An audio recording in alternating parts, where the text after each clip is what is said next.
This looks like a longer problem. Yeah, sometimes you're faced with problems that they don't really fit into any particular nice little equation. And maybe there's more steps and you have to kind of think about, well, what pieces can I put together for the problem? What pieces do I have to kind of create? Right, so it's 3 different questions. And we are given a set of starting conditions, a monatomic gas sample, that means just one atom in the gas. The volume of 250 milliliters at 775 torr, and 50 degrees C has a mass of 0.2177 grams. Determine the density of gas. So again, I don't know what I'm going to need, so I start writing down equations that I think might relate to this. And so, well, first off, density. What's a formula for density? Well, density is the broken heart, so it's m over v. I don't know what that means. It's like a heart, and you draw a line through it. Oh, broken heart. There you go. Little broken heart. There you go, density. M over V. I've never heard that. Yeah, now you always remember it. Exactly. Let's look at this. Do I have a mass?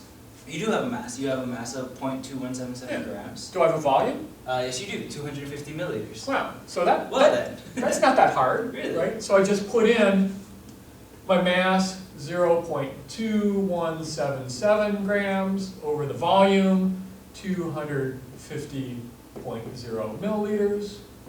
I calculate that out, and what do I get? 8.708 times 10 to the minus 4 grams per milliliter. Not very dense, right? Water has a density of about 1 gram per milliliter. We expect a gas to have a much, much lower density. So we can move on to the next one now. Determine the molar mass of the gas. Molar mass, well, again,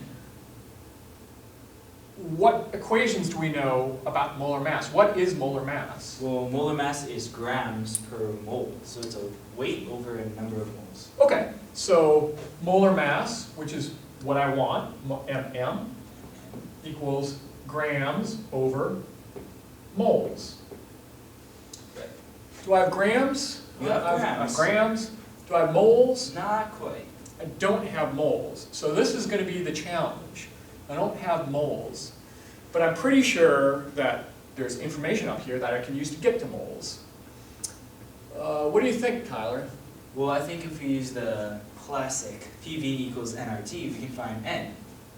Okay, yeah, because we have volume, we have pressure, we have temperature, and so we have all the variables for the ideal gas law. We can solve for N. So I can write down PV equals nRT, and I'm going to solve for N. I get PV over RT equals N. Okay. And so now I need to make sure that I have the right units to use this. Right, so Your pressure should be in atmospheres, but uh-oh. So we have 775 torr, and we use a conversion factor of 1 ATM. This is the same as 760 torr, and what do we get for that? 1.0197 ATM. A lot of precision.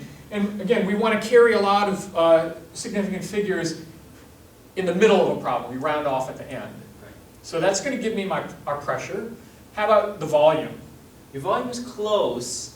You have milliliters when you want liters. Okay, so 250 milliliters. Right. And our conversion factor is? 1 liter for every 1,000 milliliters. 1 liter for every 1,000 milliliters, and we get 0.250 liters. Right. And then last, temperature, 15 degrees. That's not what we want. Right, 15 degrees C, and the conversion factor to convert to Kelvin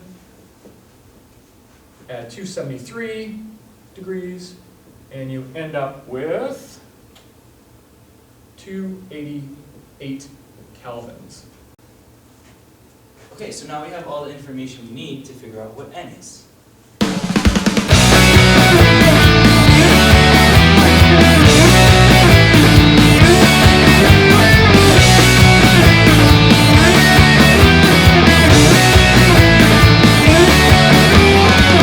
Plug those values in and we get 1.079 times 10 to the minus 2 moles.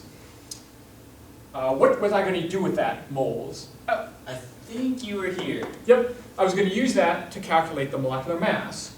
And so we put the 0.2177 grams divided by 1.079 times 10 to the minus 2 moles. And that's going to be grams per mole, and I get 20.2 grams per mole. All right, so now we have the molar mass. Molar mass, okay. That was a little bit, detailed or intricate, but little pieces, right? All the steps are little pieces. You got to just put them together. So identify the gas. Well, how are we going to do that? Well, I think we need a periodic table. Yep. Look on the periodic table. Match this up. And it turns out that neon has a molecular mass of 20.18, I believe, on the periodic table. And within air, that's the same. And so the gas is going to be neon.